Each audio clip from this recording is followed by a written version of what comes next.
Sound the alarm, Scotty Rude. I wonder if this is an overreaction. Now, Georgetown wrapped up their regular season with an 81-55 loss to number 2 ranked Villanova. It's their 5th straight loss. After the game, the SID at Georgetown had to tell reporters to stop asking questions about head coach John Thompson III and his job status. But barring a miracle, JT3 and his Hoyas will miss the NCAA tournament for the 3rd time in 4 seasons. Is this an overreaction to say that it's time to move on from JT3? It's an overreaction to say he's going to be gone. It's not an overreaction to have the conversation. You've been in D.C. for a long time. We're in D.C. for a long time.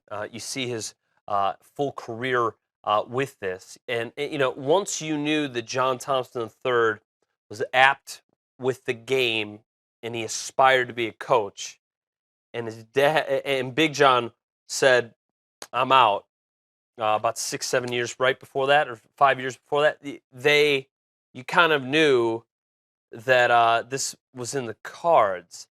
It's kind of weird. It's like Thompson has to be the coach of Georgetown. And I think the biggest question here is, even if he's not the best basketball mind for this job, college basketball is about talent. Mm-hmm. And in order to get talent, you need recruiting, and the name recruits itself. I think this would be a huge overreaction if they move on from JT3 from Georgetown. Obviously, after Big John retired, Craig Esherick took over for Big John.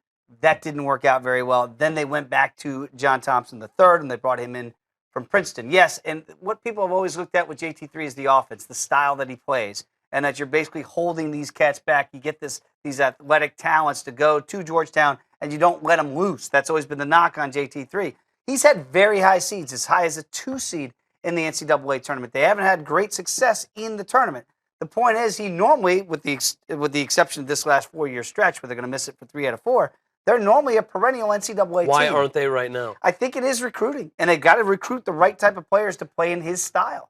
But I think it would be a massive overreaction to say, yeah, because of this stretch, we got to get rid of the Thompson name when Big John is still active with the program. And everybody knows Georgetown basketball knows it all started with John Thompson. And you go away from that Thompson name right now because of this poor stretch, good luck getting a better coach, not named Thompson, in at the Hill at Georgetown. But a 17-year-old kid doesn't know who John Thompson is. They should if they want to play catch. Their father, the grandfather. Right. If they don't, they should educate themselves on just what he means to college basketball, specifically what he means to that program. And Georgetown before John Thompson and Georgetown after the Thompsons, boy, it's been an incredible run that they've been on for decades. Yes. Plural.